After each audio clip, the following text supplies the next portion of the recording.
Assalamualaikum warahmatullahi wabarakatuh. Kami di sini akan mempresentasikan materi tentang pembangunan ekonomi. Saya Najwa Alea. Saya Sarli Aliana. Saya Zara Nurul. Saya Putri Kaila. Saya Ingrid Dalianti. Pembangunan ekonomi adalah suatu proses kenaikan pendapatan total dan pendapatan per kapita dengan mempertimbangkan adanya pertambahan penduduk dan disertai dengan perubahan fundamental dalam struktur ekonomi suatu negara dan pemerataan pendapatan bagi penduduk suatu negara. Perbedaan antara keduanya adalah pertumbuhan ekonomi, keberhasilannya lebih bersifat kuantitatif, yaitu adanya kenaikan dalam standar pendapatan dan output produksi yang dihasilkan. Sedangkan pembangunan ekonomi lebih bersifat kualitatif, bukan hanya sekedar pertambahan produksi, namun juga perubahan dalam struktur produksi dan ekolokasi input dalam berbagai sektor perekonomian seperti lembaga, pengetahuan sosial dan teknik.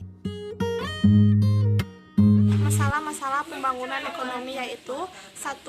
Tingginya jumlah pengangguran, 2. Tingginya biaya produksi, 3. Keputusan pemerintah yang kurang tepat, 4. Bahan kebutuhan pokok masih langka, 5. Suku bunga perbankan terlalu tinggi, 6.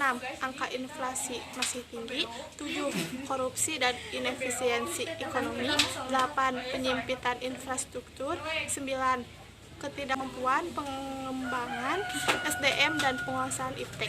Cara mengatasi permasalahan pembangunan ekonomi yaitu 1. Meningkatkan kualitas pendidikan, 2. Membuat dan melaksanakan perencanaan pembangunan, 3. Meningkatkan tabungan dan investasi, 4. Mengembangkan kegiatan ekonomi, dan 5. Menyediakan infrastruktur yang menunjang. Indikator atau variabel yang membantu mengukur keberhasilan pembangunan ekonomi di Indonesia dapat dibedakan menjadi dua, yaitu indikator ekonomi dan indikator non-ekonomi. Indikator ekonomi. Yang pertama, pertumbuhan ekonomi dan distribusinya. Apabila pendapatan nasional suatu negara makin tinggi dan diikuti distribusi pendapatan yang merata, maka makin berhasil pula pembangunan ekonominya. Yang kedua, pendapatan per kapita. Makin tinggi pendapatan per kapita suatu negara, maka makin berhasil pula pembangunan ekonominya. Yang ketiga, tingkat pengangguran dan kesempatan kerja. Apabila tingkat pengangguran rendah dan kesempatan kerja tinggi, maka makin berhasil pula pembangunan ekonominya. Yang keempat, tingkat kemiskinan. Apabila angka kemiskinan semakin rendah, maka makin berhasil pula pembangunan ekonominya. Yang kelima, stabilitas ekonomi.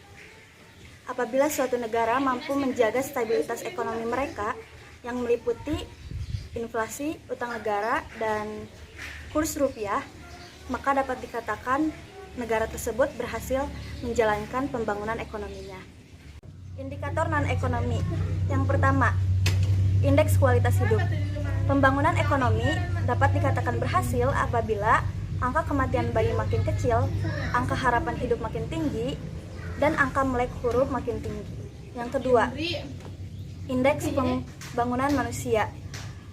Indeks pembangunan manusia dapat dijadikan tingkat untuk mengukur keberhasilan pembangunan ekonomi dengan 3 indikator, yaitu indikator kesehatan, indikator pendidikan, dan indikator pendapatan. Sekian presentasi dari kelompok kami. Semoga bermanfaat. Maaf apabila ada kesalahan. Wabillahi taufiq wal hidayah. Wassalamualaikum warahmatullahi wabarakatuh.